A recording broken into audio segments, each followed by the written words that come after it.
Coffee. I don't drink it, but if I were going to drink it, let me tell you guys how I would do this.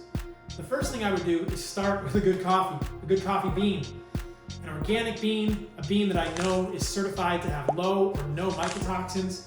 And if you're gonna get coffee, you might as well get something that has a good name or a good drawing on it, some good color in the label. Yeah, that'll do. I would only brew the coffee with a spring water or a reverse osmosis water. There are a lot of contaminants in tap water, Brita filters, refrigerator filters do not cut it when it comes to water. If you want pure, clean water, get a good spring water that is heavily tested. Mountain Valley Water, no affiliation, no sponsorship. They release a certificate of analysis on their water. It looks very clean. Most of the time, when I drink water, I do reverse osmosis water and I remineralize it. I think that's the safest way to get everything out of your water. The problem with Brita filters, refrigerator filters, is that they don't get PFAs, perfluoroalkyl substances, they don't get glyphosate, they don't get fluoride, and they leave a lot of organic contaminants in the water that you're going to be ingesting. Another big thing is that if I were going to drink coffee, I would not use one of these. I'm at an Airbnb right now, and I brewed this coffee to show you guys this, but you can see here on the inside of the coffee pot, there's a ton of condensation on the plastic. In order for the water to get from this apparatus into the coffee pot, it has to go through a bunch of plastic. It sits in plastic where it gets heated, it condenses on plastic, and it goes through a filter that is partially plastic. There are a lot of endocrine disrupting compounds in plastics that are all ending up in your glass coffee pot, and that is less than ideal as well. If I were going to drink coffee, I would use a glass French press or a pour over. You don't want hot water touching plastic. If I wanted sugar in my coffee, I would use a raw honey, preferably a raw organic honey that I know is glyphosate free.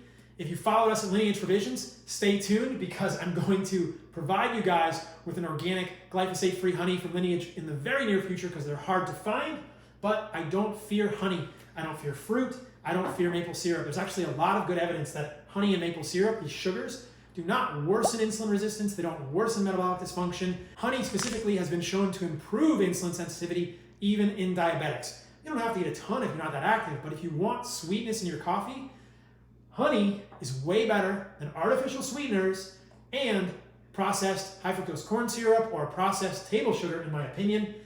A lot of you guys ask me about stevia and monk fruit. Stevia and monk fruit have got to be better than aspartame, ACE-K, sucralose, all these silly artificial sweeteners, which I have major concerns about in terms of potentially causing weight gain or problems with weight loss in humans. Though there are trials showing that artificial sweeteners like those don't cause weight gain compared to a sugar-sweetened beverage, long term, I have concerns that artificial sweeteners like aspartame, sucralose, ACE-K, etc. are going to worsen satiety, confuse the body, and lead to problems with weight loss. Stevia and monk fruit, we don't have the data, but we know that stevia will change the gut flora, will interrupt quorum sensing in the gut flora. That worries me a little bit. And monk fruit is concentrated mogrosides from the monk fruit. It's not just a pure juice from a monk fruit. These mogrosides are a small percentage of what comes out of the monk fruit. And in studies, they look to trigger insulin secretion with no calories, which is something that could also be potentially confusing for the human body's physiology around sugar. So I don't use monk fruit, I don't use stevia,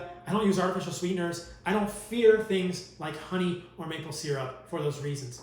If you guys do okay with monk fruit or stevia, great. I still have concerns about it. Along with all of this, I would wait 90 minutes after I woke up to drink my coffee, and I would not drink my coffee after 12 p.m. We know that caffeine found in coffee, especially this coffee, that has a lot of caffeine in it, has a half-life of 5 hours.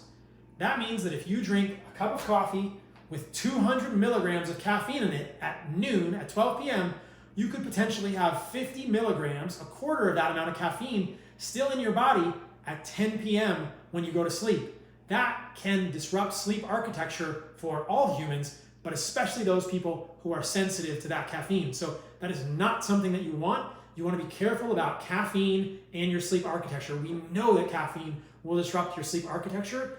Like I said at the beginning, I don't drink coffee, and I know a lot of people who feel better in the morning when they don't drink coffee than when they do.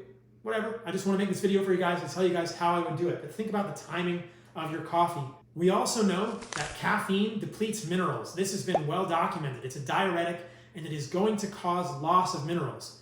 Many people find that they are okay with this if they just spend a lot of time and attention repleting those minerals. Things like coconut water, orange juice, fruit juices, fruit, maybe some good sea salt, nutrient-rich foods in general. But if you find yourself feeling depleted from coffee, especially in terms of minerals and electrolytes, think about supplementing these to go with your coffee, and that may help that perspective as well. So in summary, there are a lot of studies suggesting potential benefits of coffee, maybe even potential benefits of caffeine, but all of this comes with possible downsides. I've tried drinking coffee in the past during my graduate school and medical school days. It made me feel very jittery. It gave me palpitations, and when I stopped drinking coffee, I got horrible headaches from withdrawal. I like, personally, waking up feeling fresh, feeling chipper, feeling ready to go without coffee. I know a lot of you drink it, but I think that there are a lot of people who can benefit from cutting it out.